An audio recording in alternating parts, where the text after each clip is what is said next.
President Trump says he will not block the scheduled release of thousands of government documents related to President John F. Kennedy's assassination, tweeting the following: subject to the receipt of further information, I will be allowing, as president, the long blocked and classified JFK files to be opened. And now those secret documents are set to be released by the National Archives by next Thursday. Forensic pathologist Dr. Michael Baden investigated the assassination. He is also a Fox News contributor and joins me now.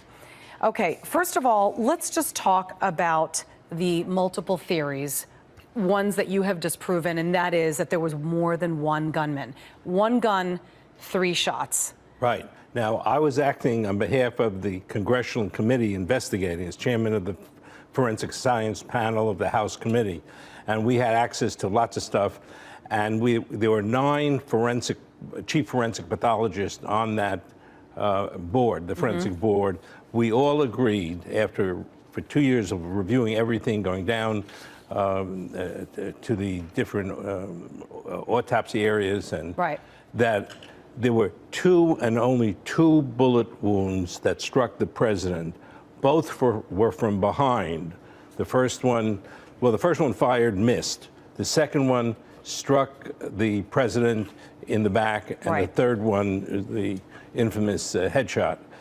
And they all were able to determine the trajectories came from where Oswald was in the Texas Book Depository. We decided that way back in 1978 when we released our report. And to this day, that has not been disproven. Okay, there were a lot of mess-ups in this investigation, which actually fed all these conspiracy theories. 1, Lee Harvey Oswald did not act alone. 2, there were 2 gunmen. And the list goes on. But there were more than 3,000 documents, 30,000 files that make up the JFK files. And the CIA, the FBI, and the Justice Department, these documents have all been secret until now. They do not want these documents out. Why? Well, I think it's going to be embarrassing for the FBI, for the CIA, in some ways that where Oswald could have been prevented and other things. But what is already known is that part of the reason for the conspiracy theories was that the doctors in Parkland Hospital, where he was treated, got on television, said he was shot in the front of the neck. The doctors in Washington, D.C., who did the autopsy, said he was shot in the back.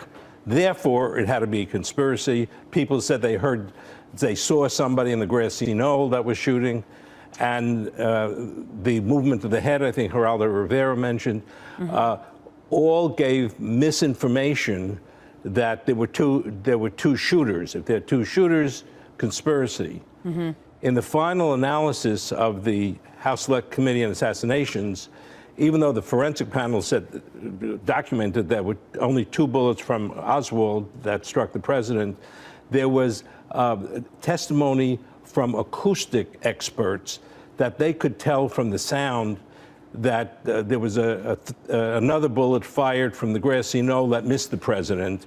And on that basis, the Select Committee came out and agreed it was a conspiracy. But within a year or 2 later, a lot of the FBI and other scientists showed that acoustic evidence was wrong. Wow. Any groundbreaking information you think is going to come out of these files? I think mostly it'll be embarrassing information for some of the agencies involved. I don't think there's going to be any change in the fact that Oswald did it alone. Which was not what Oliver Stone thought when he made the movie JFK, but he was the one in the movie in JFK that I think got the government to set up this 1992 committee that said these documents had to be released by Thursday. Wow. All right. Well, we will all be looking forward to that. Dr. Michael Baden, always great to have you on. It's so beautiful lovely to see you again. I haven't seen you in so long. We're old pals. Thank you so much.